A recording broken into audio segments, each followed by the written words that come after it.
Hello dear students, last classes के अंदर हम लोग रिएक्शन इंटरमीडिएट का इंट्रोडक्शन पढ़ रहे थे, तो उसी को आगे कंटिन्यू करते हुए आज हम लोग फर्स्ट रिएक्शन इंटरमीडिएट के बारे में स्टडी करेंगे और वो है कार्बोकेटाइन। क्या होता है कार्बोकेटाइन और कैसे बनता है ये कार्बोकेटाइन। जैसे मान लीजिए किसी भी कंपाउंड के अंदर कोई एक पर्टिकुलर बॉन्ड क्लीव होगा, टूटेगा, और वो कुछ इस तरह से टूटता है कि जाने वाला ग्रुप अपना पूरा पेयर लेके चला जाता है जो उसने शेयर कर रखा था, तो रिजल्टिंग जो आपके पास स्पीसीज बनती है वो कार्बोकेटाइन है। लाइक दिस मीन्स कार्बन पे एक पॉजिटिव चार्ज होगा, वो कार्बोकेटाइन है।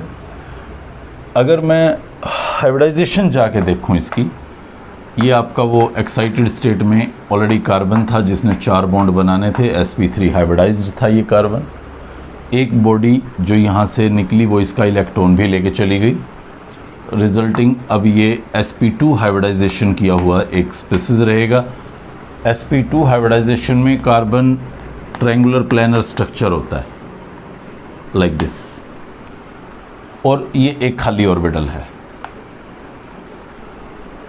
ये आपके पास बेसिक फॉर्मेट रहेगा कार्बोकेटाइन का, जिसमें एक प्लानर कार्बन आपको दिखाई देगा और एक खाली ऑर्बिटल उसके पास होगी, जिसकी वजह से मैं यहाँ कार्बन पे पॉजिटिव चार्ज दिखा रहा हूँ। कोई भी नेगेटिव बॉडी, लेट मी से इट न्यूक्लियोफाइल, वो इस खाली ऑर्बिटल पे अटैक करेगी, कार्बन को इलेक्ट्रॉन डोनेट करेगी। क्योंकि फ्लैट बॉडी है और p orbital above and below the plane exist करता है, तो न्यूक्लियोफाइल भी above and below the plane attack कर सकता है। Either it will attack below the plane और it will attack above the plane. ये एक मेन पॉइंट है जो आप याद रखिएगा कि प्लानर बॉडी पे यहाँ से या यहाँ से, या ये प्लानर बॉडी है तो फ्रंट से या रियर से अटैक पॉसिबल होता है। किसी भी कार्बोकेटाइन की रिएक्टिविटी इस कार्बन के प्लस पे डिपेंड करेगी। जितना ज़्यादा यहाँ कार्बन पे प्लस होगा उतनी ज़्यादा इस कार्बोकेटाइन की रिएक्टिविटी होगी, उतनी कम स्टेबिलिटी होगी। रिएक्टिविटी हमेशा स्टेबिलिटी के इन्वर्सली प्रोपोर्शनल होती है।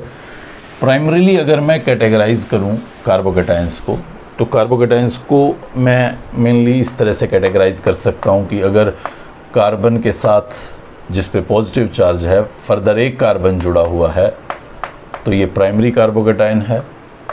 अगर 2 कार्बन्स जुड़े हुए हैं तो ये सेकेंडरी कार्बोकेटाइन है, और 3 कार्बन्स अगर जुड़े हुए हैं तो ये टर्शरी कार्बोकेटाइन है। आगे क्या लगा हुआ है कार्बन से वो मैं नहीं दिखा रहा, H भी हो सकते हैं या कुछ और ग्रुप्स भी हो सकते हैं, बट अगर श्योरली कार्बन पे जिस पे पॉजिटिव चार्ज है उसके नेक्स्ट कार्बन पे नंबर ऑफ कार्बन्स आप सिर्फ देखें तो आप इसको कैटेगराइज कर सकते हैं लाइक प्राइमरी, सेकेंडरी और टर्शरी। हालांकि एक सिचुएशन ऐसी भी है जब आप देखेंगे जिस कार्बन पे प्लस चार्ज है वहाँ पे कोई कार्बन ही नहीं है आगे, तो इसको बोलते हैं super primary carbocation. Super primary carbocation इन चारों में, हालांकि ज़्यादातर टाइम यही आते हैं, मैं कुछ और नए कार्बोकेटाइंस भी दिखाऊंगा आपको। इन चारों में अगर मैं सबसे ज़्यादा स्टेबिलिटी ऑब्जर्व करूं तो वो टर्शरी कार्बोकेटाइन की स्टेबिलिटी रहती है, उसके बाद सेकेंडरी का नंबर आता है और उसके बाद प्राइमरी का नंबर, और सबसे कम स्टेबल सुपर प्राइमरी रहता है, मीन्स सबसे ज़्यादा रिएक्टिव होता है वो। क्या वजह है उसकी? तो उसकी एक बड़ी सिंपल वजह बता रहा हूँ। मिथाइल का इंडक्टिव इफेक्ट है पॉजिटिव। 3 मिथाइल लगे हुए हैं, अपने प्लस आई इफेक्ट की वजह से वो कार्बन की तरफ इन सिग्मा इलेक्ट्रॉन्स को पुश करते हैं, यही इंडक्टिव इफेक्ट होता था। और जब ये ग्रुप इस तरफ इलेक्ट्रॉन्स को पुश करेगा तो डेफिनेटली उसके पॉजिटिव को कम करेगा, मीन्स उसकी स्टेबिलिटी को बढ़ाएगा। और ऐसे ऐसे 3 ग्रुप क्योंकि लगे हुए हैं तो कार्बन का पॉजिटिव मिनिमाइज्ड हो जाएगा। जबकि यहाँ पे 2 ऐसे ग्रुप हैं जो कार्बन के पॉजिटिव को डिक्रीज़ कर रहे हैं, यहाँ सिर्फ एक मिथाइल ग्रुप है जो कार्बन के पॉजिटिव को डिक्रीज़ कर रहा है, और यहाँ तो एक भी नहीं है। रिजल्टिंग इंडक्टिव इफेक्ट हमें क्लियरली सजेस्ट करता है कि स्टेबिलिटी एक्चुअली कुछ इस तरह से सीक्वेंस में आपको नज़र आएगी। ये बहुत इजीली हमें पता चल जाता है। एक और पॉइंट भी देख सकते हैं, और वो पॉइंट होगा हाइपर कॉन्जुगेशन। हाइपर कॉन्जुगेशन क्या बताया था आपको लास्ट लेक्चर्स पे, कि कार्बन जिस पे प्लस चार्ज है उसके नेक्स्ट कार्बन पे अगर कोई सिग्मा बॉन्डेड H हो तो यहाँ आप देख पा रहे हैं 3 सिग्मा बॉन्डेड H हैं, तो वो हाइपर कॉन्जुगेशन करते हैं। मतलब ये H जो पॉजिटिव चार्ज है C पे, वो अकेला इस C पे नहीं है, रादर इसका रियल स्ट्रक्चर जाके अगर हम देखें तो ये पॉजिटिव इस H पे और इस H पे और इस H पे भी डिस्ट्रीब्यूटेड है हाइपर कॉन्जुगेशन पे। ये बात हम डिटेल में पढ़ के आए हैं। जितना ज़्यादा ये पॉजिटिव अलग अलग एटम्स पे घूम रहा होगा, मतलब उतना कार्बन पे वो पॉजिटिव कम होता जाएगा। यहाँ पे तो फिर वो 6 H हैं जहाँ पे घूम सकता है, और यहाँ पे तो फिर आपके पास 9 H हैं जहाँ पे वो घूम सकता है। हाँ, तो फिर यहाँ पे पॉजिटिव चार्ज का मैग्नीट्यूड बहुत ही थोड़ा होगा as compare to this and this. और यहाँ पे आप देखें, यहाँ पे तो वो प्लस कहीं जाने ही नहीं वाला, कोई और H नहीं है जो इस तरह से हाइपर कॉन्जुगेशन करके उसके H को अपने ऊपर ले ले और इसको थोड़ा स्टेबलाइज्ड कर दे। स्टेबलाइजेशन मिनिमम है तो डेफिनेटली यहाँ पे रिएक्टिविटी मैक्सिमम रहेगी, और यहाँ पे स्टेबिलिटी मैक्सिमम होगी तो रिएक्टिविटी मिनिमम होगी। तो दोनों इफ़ेक्ट्स हमें either we go with hyperconjugation और we go with inductive effect, both factors suggest कि टर्शरी कार्बोकेटायन मोस्ट स्टेबल है। अगर मैं कुछ और कार्बोकेटायंस को यहाँ पे लेके आऊँ, लाइक मैं एक स्पेशल टाइप ऑफ कार्बोकेटायन यहाँ आपको दिखाना चाहता हूँ, CH2 double bond CH2 plus, ये कार्बोकेटायन है। डबल बॉन्ड कार्बन से जो नेक्स्ट कार्बन होता है उसको बोलते हैं एलाइल कार्बन, तो इसको मैं बुलाता हूँ एलाइल कार्बोकेटायन।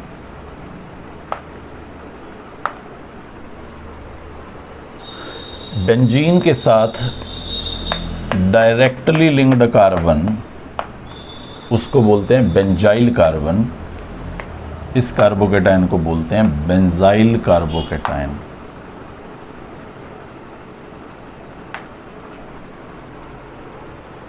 एक ये बड़ा कॉमन सा लिख रहा हूं, इथाइल कार्बोकेटायन, अभी समझाया ही है, एक प्राइमरी कार्बोकेटायन होता है। एक ये लिख देता हूं, CH2 double bond CH positive, ethenyl carbocation. एक ये लिख देता हूं, इथाइलिन कार्बोकेटायन। अब मैं स्टेबिलिटी देखना चाहता हूं कि इन सब में कौन ज़्यादा स्टेबल होगा। एक और भी लिख देता हूँ rather, CH3C plus CH3H। Focus कीजिए, ये आपका आइसोप्रोपाइल कार्बोकेटायन है, आइसोप्रोपाइल कार्बोकेटायन। 3 कार्बन्स की चेन है, प्रोपाइल, आइसो सेकेंडरी कार्बन से पॉजिटिव चार्ज है। सो आइसोप्रोपाइल, एलाइल, बेंजाइल, इथाइल, और इन सब को मैं अभी कंपेयर करना चाहता हूँ। तो सबसे पहले आप देखें, यहाँ मुझे लग रहा है 2 का इंडक्टिव इफेक्ट काम कर रहा है, 6 हाइपर कॉन्जुगेटिव स्ट्रक्चर्स भी बनेंगे, तो मुझे लगता है ये काफ़ी स्टेबल होगा ज़्यादा। यहाँ पे देखें, यहाँ पे सिर्फ 3 resonating structure hyper conjugative structure बनेंगे और 1 मिथाइल है, तो यहाँ पे स्टेबिलिटी इसके कंपैरिजन में कम होगी। हम बोल के भी आए हैं कि हाँ, इथाइल की बजाय ये आइसोप्रोपाइल ज़्यादा स्टेबल कार्बोकेटायन है 2 मिथाइल के इंडक्टिव इफेक्ट की वजह से। यहाँ पे अगर आप देखें, कार्बन जहाँ पॉजिटिव चार्ज है और इसको अगर आप कंपेयर करें, तो आप जानते हैं ये वाला कार्बन sp2 हाइब्रिडाइज्ड है, ये वाला कार्बन sp3 हाइब्रिडाइज्ड है, और ये वाला कार्बन ये sp हाइब्रिडाइज्ड है और ये sp3 हाइब्रिडाइज्ड है। तो ये वाला कार्बन क्योंकि मोर इलेक्ट्रोनेगेटिव है, तो इस पेयर को अपनी तरफ ज़्यादा खींच सकता है, रिजल्टिंग कार्बन पे प्लस को बढ़ाएगा, और कार्बन पे अगर प्लस बढ़ता है तो रिएक्टिविटी बढ़ती है, स्टेबिलिटी घटती है। रिएक्टिविटी बढ़ेगी और स्टेबिलिटी घटेगी, तो मतलब ये काफ़ी कम स्टेबल होगा इसके कंपैरिजन में, क्योंकि यहाँ पे sp2 इससे कम इलेक्ट्रोनेगेटिव कार्बन है, तो इस प्लस को ज़्यादा नहीं कर पाएगा, और ये तो sp3 कार्बन है, तो ये तो इतना ज़्यादा इसके प्लस को बढ़ा ही नहीं पाएगा।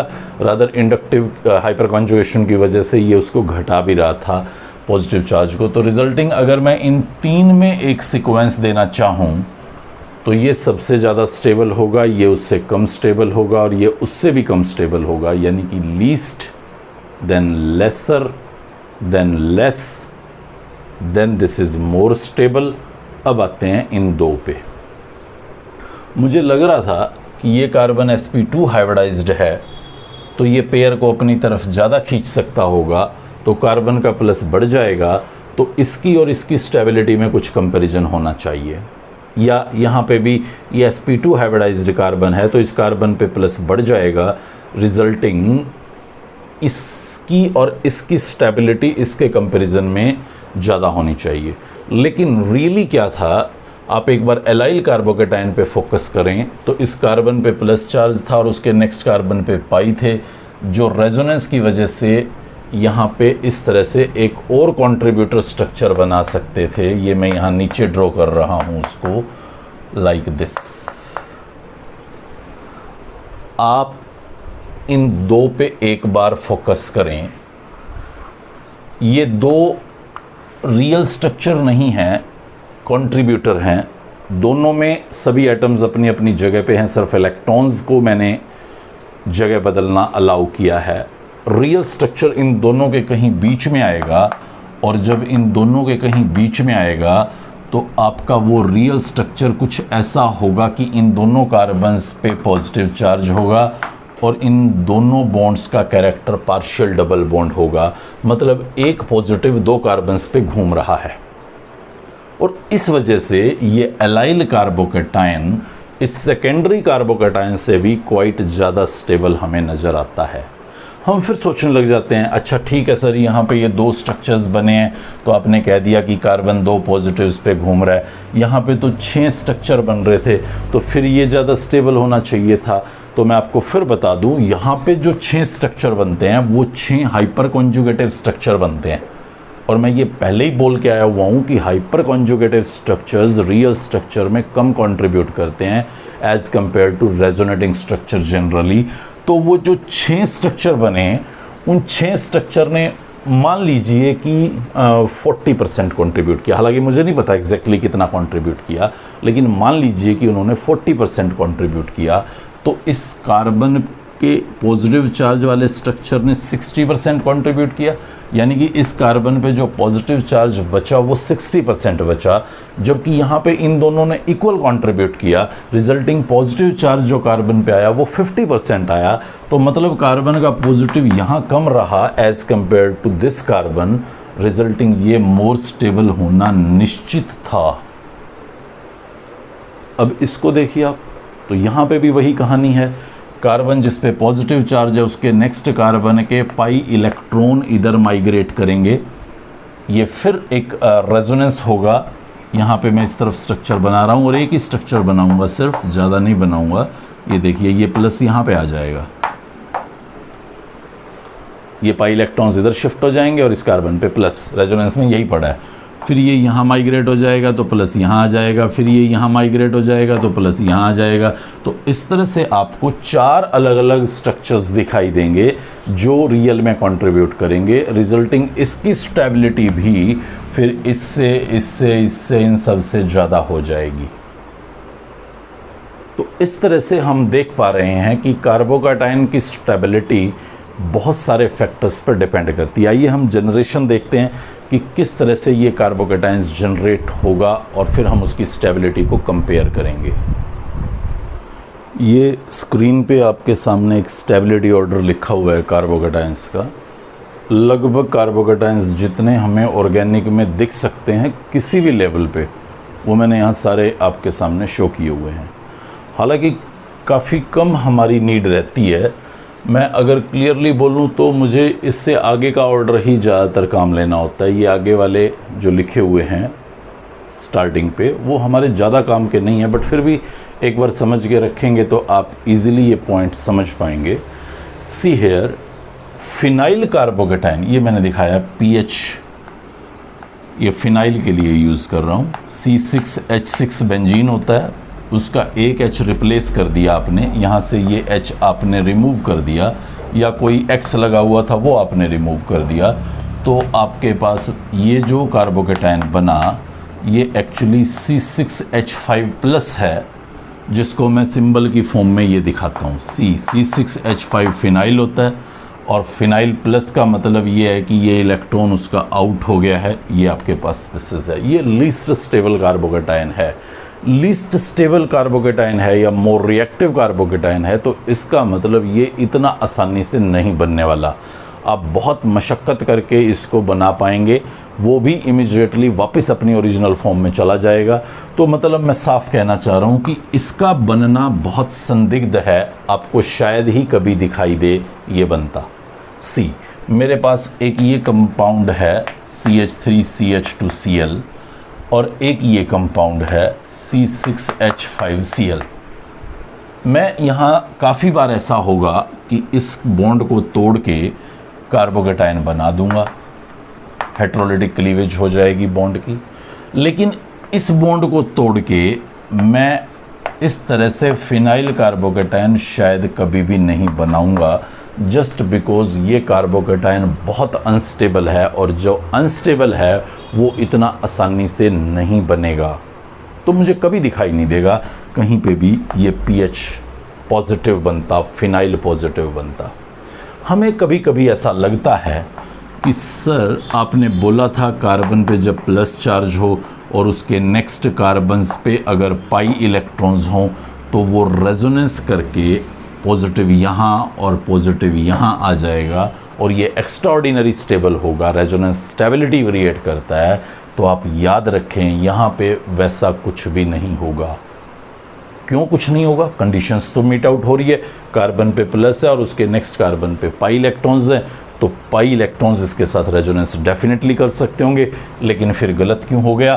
तो आप बेंजीन के स्ट्रक्चर को जाके देखें दोबारा, ये जो H निकला है यहाँ से sp2 हाइब्रिडाइज्ड कार्बन से, वो इन प्लेन था, जबकि ये p ऑर्बिटल ऐसे परपेंडिकुलर टू द प्लेन है। तो ये परपेंडिकुलर टू द प्लेन जो इलेक्ट्रॉन क्लाउड है और ये जो इलेक्ट्रॉन क्लाउड के लिए अवेलेबल ऑर्बिटल है, उनमें कभी कॉन्जुगेशन हो ही नहीं सकता। मतलब मैं कहूँ कि ये पाई इलेक्ट्रॉन यहाँ शिफ्ट हो जाएगा, ये असंभव है, क्योंकि कार्बन की ये p ऑर्बिटल एक प्लेन में है और ये p ऑर्बिटल्स दूसरे प्लेन में हैं, तो इनके अंदर ओवरलैपिंग किसी तरह से पॉसिबल ही नहीं है। रिजल्टिंग ये बहुत ही अनस्टेबल कार्बोकेटायन बनेगा। ओके, एक पॉइंट क्लियर हुआ। अब नेक्स्ट वाले पे देखते हैं। हाँ, तो ये sp3 हाइब्रिडाइज्ड कार्बन था, मोर इलेक्ट्रोनेगेटिव था, पेयर को अपनी तरफ खींच रहा था तो कार्बन का प्लस बढ़ा रहा था। ये sp2 था, तो ये भी इस कार्बन पे प्लस चार्ज को बढ़ा रहा था, बट उतना नहीं बढ़ा पा रहा था जितना ये वाला कार्बन बढ़ा रहा होगा।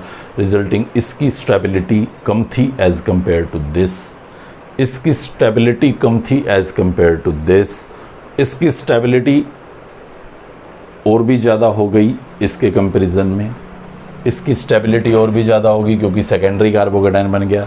ये एलाइल कार्बोकेटायन आ गया, जो अभी बता गया हूँ रेजोनेंस की वजह से स्टेबिलिटी रखता है। इसमें 6 हाइपर कॉन्जुगेटिव स्ट्रक्चर बनते थे, इसमें 2 रेजोनेटिंग स्ट्रक्चर बनते थे। तो रेजोनेटिंग स्ट्रक्चर क्योंकि ज़्यादा कंट्रीब्यूट करते, रिजल्टिंग ये मोर स्टेबल था। ये tertiary carbocation 9 hyper conjugative structure बनते, जबकि यहाँ पे 2 रेजोनेटिंग, तो लगभग सेम स्टेबिलिटी रही। हालांकि कुछ बुक्स पे इसको आगे और इसको पीछे भी लिख दिया जाता है, तो मैं उस कॉन्फ्लिक्ट में यहाँ नहीं पढ़ूंगा। लगभग सेम स्टेबिलिटी आप मान के चल पड़िए कि टर्शरी और एलाइल लगभग एक जैसे स्टेबल हैं, कोई बहुत ज़्यादा फ़र्क उसमें नहीं अपीयर होता। इसको देखें आप, ये बेंजाइल कार्बोकेटायन मैंने दिखाया था आपको, जस्ट अभी दिखाया था 1 ही मिनट पहले। इसके अंदर भी रेजोनेटिंग स्ट्रक्चर बने थे, 4 रेजोनेटिंग स्ट्रक्चर बने थे, जिसकी वजह से ये हाईली स्टेबल निकला, इन सबसे ज़्यादा स्टेबल, क्योंकि रेजोनेटिंग स्ट्रक्चर 4 बने। यहाँ रेजोनेटिंग स्ट्रक्चर 2 बने थे, यहाँ रेजोनेटिंग स्ट्रक्चर 4 बने। यहाँ पॉजिटिव चार्ज 2 कार्बन्स पे घूमा, यहाँ पॉजिटिव चार्ज लास्ट स्ट्रक्चर पे जाके देख लीजिए जब मैं दिखा रहा था, तो 4 कार्बन्स पे घूमा, रिजल्टिंग यहाँ पे स्टेबिलिटी बहुत ही ज़्यादा थी। और इसको अगर आप देखें तो इसमें 2 फिनाइल लगा दिए हैं, मतलब अब उस कार्बन के प्लस चार्ज को आपने घूमने की जो जगह दी है, please see it very carefully, वो यहाँ पॉजिटिव ला सकता है, यहाँ पॉजिटिव ला सकता है और यहाँ पॉजिटिव ला सकता है। इधर आके देखें, इसके साथ रेजोनेंस करके वो यहाँ पॉजिटिव आ सकता है, यहाँ पॉजिटिव आ सकता है और यहाँ पॉजिटिव आ सकता है।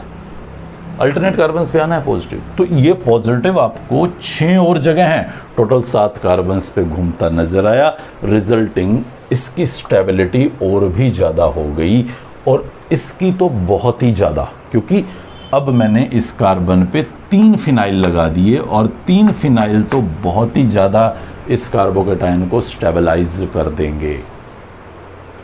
तो ये आगे जो लिख रखे हैं वो क्या हैं, आइए एक बार उनको भी समझ लेते हैं। एक मैंने लिखा है ट्रोपिलियम कार्बोकेटायन। ये ट्रोपिलियम क्या है, सी वेरी केयरफुली। यहाँ पे मैं ये आपके सामने ट्रोपिलियम कार्बोकेटायन बना रहा हूँ, शायद सही बन गया है, यस। ये 7 कार्बन का रिंग है। नॉर्मली आप बेंजीन देखते हैं वो 6 कार्बन का रिंग होता है, बट ये जो मैंने आपको दिखाया है ये 7 कार्बन का रिंग है, जिसमें एक कार्बन पे प्लस चार्ज है। इसी को बोलते हैं ट्रोपिलियम आयन, C7H6+। ये ट्रोपिलियम आयन होता है, और ये एक्स्ट्रा ऑर्डिनरी स्टेबल है। अगर आप देखें इससे तो लगभग 10⁻22 टाइम्स मोर स्टेबल है। ये तो बहुत ही ज़्यादा हो गया, लाखों करोड़ों अरबों खरबों गुना ज़्यादा स्टेबल है tropylium carbocation as compare to tertiary, या आप कहें ट्राइफिनाइल कार्बोकेटायन, ज़्यादा प्रॉपरली ट्राइफिनाइल कार्बोकेटायन के कंपैरिजन में ये बहुत ज़्यादा स्टेबल क्यों हो गया, ऐसा क्या जादू हो गया। रेजोनेंस ही तो हो रहा होगा ज़्यादा से ज़्यादा, वहाँ पे भी हो रहा था रेजोनेंस, रादर 3 बेंजीन रिंग्स पे रेजोनेंस हो रहा था, जबकि यहाँ पे रेजोनेंस होता भी हो, चलो मैं ये मना नहीं करूँगा कि नहीं होगा, ये प्लस यहाँ आ जाएगा, देन ये प्लस यहाँ आ जाएगा, देन ये प्लस यहाँ आ जाएगा, और इस तरह से घूमता रहेगा रेजोनेंस के अंदर। लेकिन आप थोड़ा सा फोकस करें, ये एक एरोमेटिक स्पीसीज है, एरोमेटिक कंपाउंड है। आप याद कर लीजिए अपनी प्रीवियस नॉलेज को, जहां आपको बताया जाता था 4n+2 पाई इलेक्ट्रॉन अगर हो, डीलोकेलाइजेशन हो इलेक्ट्रॉन का, साइक्लिक एंड प्लेनर स्ट्रक्चर हो, हक्कल रूल आप लोग याद कर लीजिएगा, वहां आपको ये बात बताई जाती है कि ये 3 कंडीशंस अगर कहीं पे मीट आउट होती हैं, जहां n कोई भी एक नंबर हो सकता है, तो वो एक एरोमेटिक कंपाउंड होता है। और एरोमेटिसिटी मतलब स्टेबिलिटी। कितनी स्टेबिलिटी, रेजोनेंस उसके आगे कुछ भी नहीं है। एरोमेटिक होना अपने आप में बहुत एक्सट्रीम स्टेबल होना है। तो इस स्टेबिलिटी ड्यू टू एरोमेटिसिटी की वजह से ट्रोपिलियम कार्बोकेटायन बहुत बहुत बहुत ज़्यादा स्टेबल होता है। ये हम क्यों पढ़ रहे हैं इनकी स्टेबिलिटी को इतना ज़्यादा जोर लगा के, तो उसको सिंपल तरीके से समझिए। मान लो मेरे पास ये एक कंपाउंड है, ये हमारे पास एक अल्कोहल दिखाया है मैंने, और एक मेरे पास ये कंपाउंड है। अब सपोज कीजिए मुझे यहाँ से OH को निकालना है। वैसे तो OH को निकालना बहुत मुश्किल होगा, क्योंकि OH नेगेटिव स्ट्रॉन्ग बेस होता है, strong base bad leaving group होते हैं, तो इतना आसानी से निकल नहीं पाते हैं। तो चलो कोई रास्ता ढूंढेंगे इन OH को निकालने का। रादर एक काम करता हूँ, मैं इसमें थोड़ा सा एसिड डाल देता हूँ। तो एसिड डालूंगा तो O क्या करेगा, उसके H+ को ले लेगा, ये वाला O भी उसके H+ को ले लेगा, रिजल्टिंग एसिड के H+ को ले लेगा। रिजल्टिंग जो स्पीसीज हमारे सामने बनेगी, वो स्पीसीज देखिए अब क्या बन जाएगी H+ लेने के बाद, वो ये बन जाएगी, या यहाँ पे ये बन जाएगी। सही है, बन गई, बहुत अच्छी बात है। अब ये बॉन्ड टूट सकता है, क्योंकि अब आप OH नेगेटिव को नहीं निकाल रहे, अब आप वाटर को निकाल रहे हो, और वाटर स्ट्रॉन्ग बेस नहीं है, वाटर एक वीक बेस है, मतलब गुड लिविंग ग्रुप होगा, आसानी से निकल जाएगा। ठीक है, तो हमने दोनों जगहों से वाटर को निकालना है, और वाटर निकलने के बाद दोनों जगहों पे कार्बोकेटायन बनना है। तो आप पाएंगे कि यहाँ से वाटर जो निकला होगा वो ज़्यादा आसानी से निकला होगा as compare to this, just because यहाँ पे बनने वाला जो कार्बोकेटायन था वो बहुत ज़्यादा स्टेबल था as compare to this carbocation. Next point पे आगे बढ़ते हैं।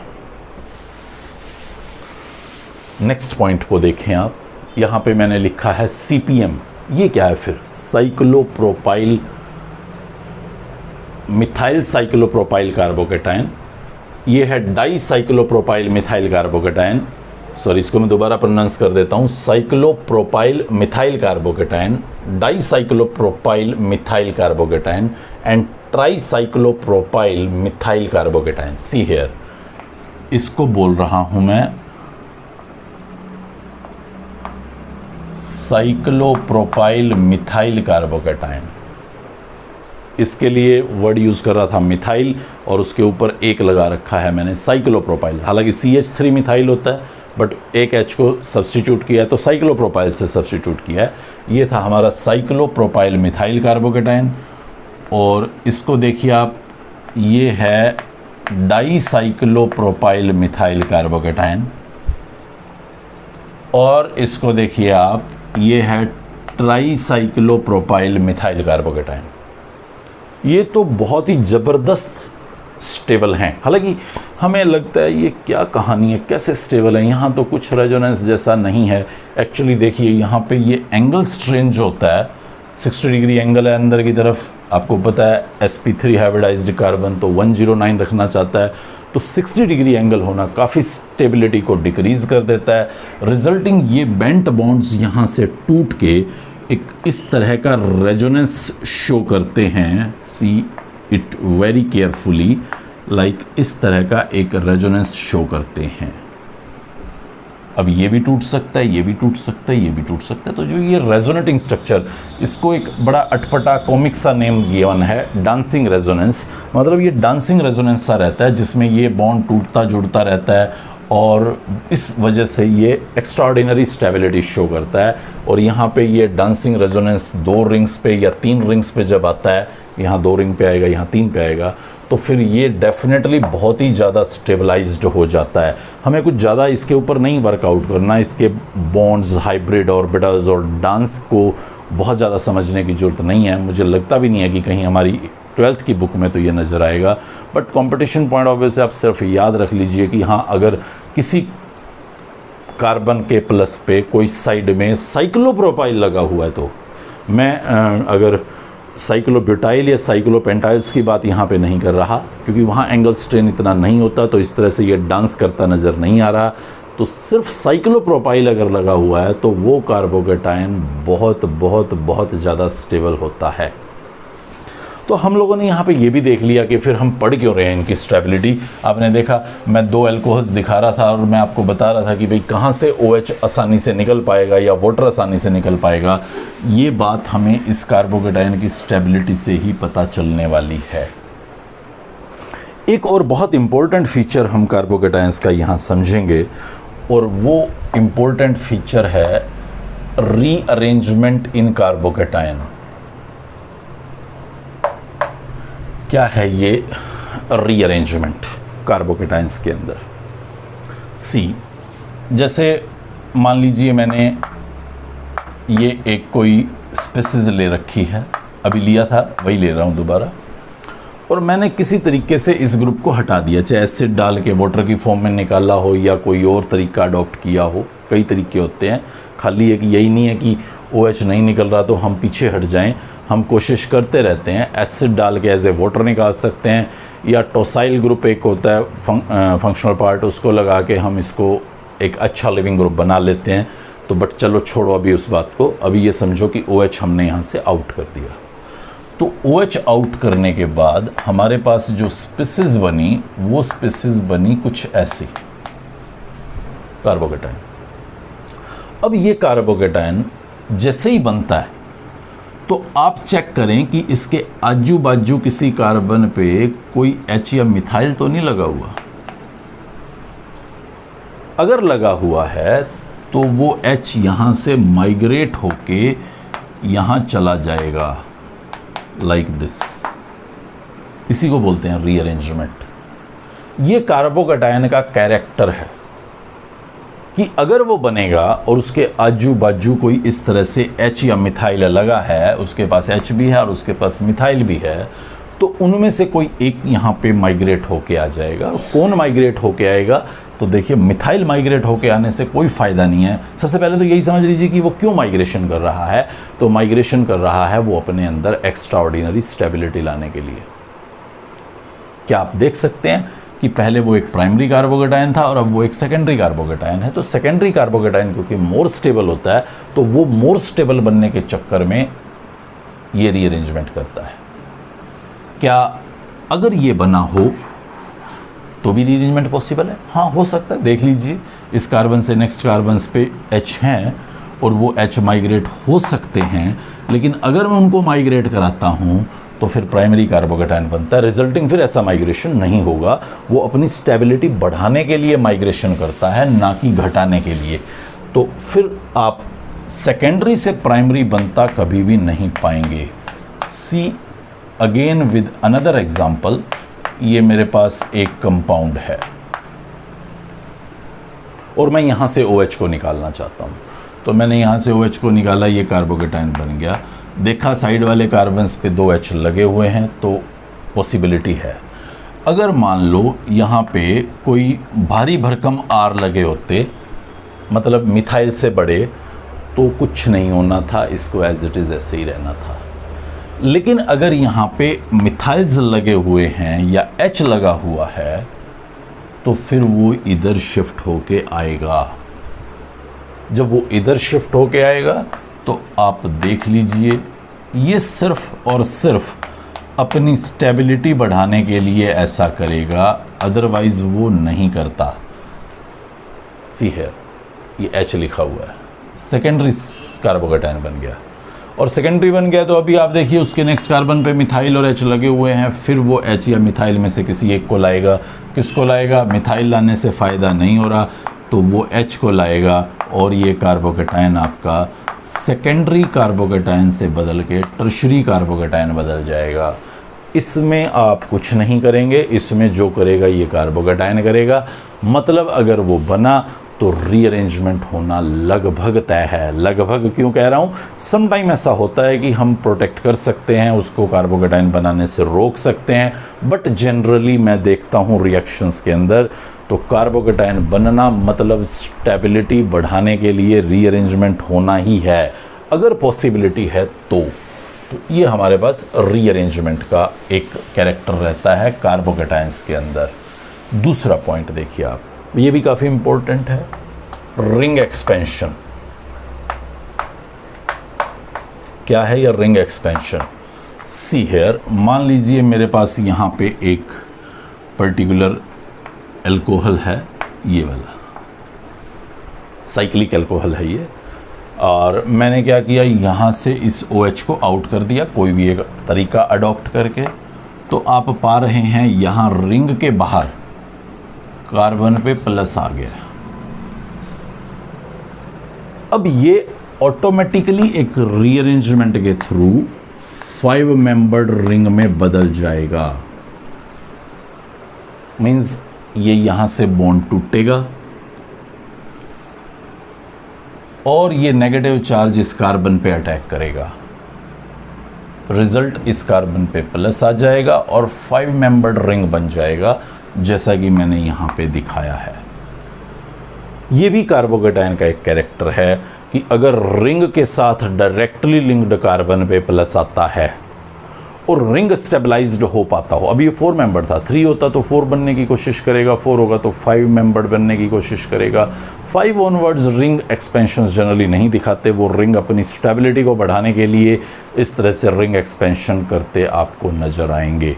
तो ये एक इम्पोर्टेंट पॉइंट आप याद रखिएगा, जहाँ कार्बोकेटायन में रीअरेंजमेंट का पॉइंट आप कभी भी मिस मत कीजिए। जब भी कार्बोकेटायन बने तो आप एक बार अलर्ट होकर चेक कीजिए कि कहीं उसमें रीअरेंजमेंट तो नहीं हो रहा। रिंग एक्सपेंशन ज़्यादा सामने नज़र नहीं आता बोर्ड के पॉइंट ऑफ व्यू से, but competitions point of view पे आपको क्वेश्चंस ऐसे ज़रूर दिखते हैं जहां आपको इस तरह से रिंग बढ़ता हुआ नज़र आएगा। मीन्स अगर मैं इस पर्टिकुलर कंपाउंड पे आपको बोलूं कि HCl रिएक्ट कराना है, ये दिखाऊंगा आगे रिएक्शंस कर करके मैं जब चैप्टर शुरू हो जाएंगे, तो O इसके H को ले लेगा ताकि वो एक अच्छा लिविंग ग्रुप बन जाए, OH की बजाय वाटर यहाँ से निकल जाए और आपके पास ये CH2+ बन जाए। अब हम जल्दबाजी में क्या करेंगे, Cl को यहाँ अटैक करा देंगे और Cl को अटैक करा देंगे तो हमारा प्रोडक्ट बनेगा CH2Cl, जो कि गलत होगा। जो कि गलत क्यों होगा? क्योंकि ये जो कार्बोकेटाइन बना है इसको रिंग एक्सपेंशन करना है, और Cl जो आपका लगेगा वो कुछ यहाँ पे ऐसा लगा नज़र आएगा। तो इस तरह के क्वेश्चंस को देखिए आप, कितना अजीब था। इसके अंदर HCl डाला तो ये बना, रिंग 4 से 5 का बन गया। तो ये रिंग एक्सपेंशन जब भी हो रहा होता है किसी भी पर्टिकुलर रिएक्शन में, तो डेफिनेटली वहाँ कोई कार्बोकेटाइन इस तरह से इन्वॉल्व होकर रिंग एक्सपेंशन कर रहा होता है। ये सारी बातें जितनी भी हमने अभी पढ़ी हैं वो सब ऑल रिलेटेड टू कार्बोकेटाइंस थी, और अभी हमारे पास कुछ और इंटरमीडिएट्स भी हैं जिनके ऊपर हम डिस्कशन करेंगे नेक्स्ट लेक्चर में। Good bye.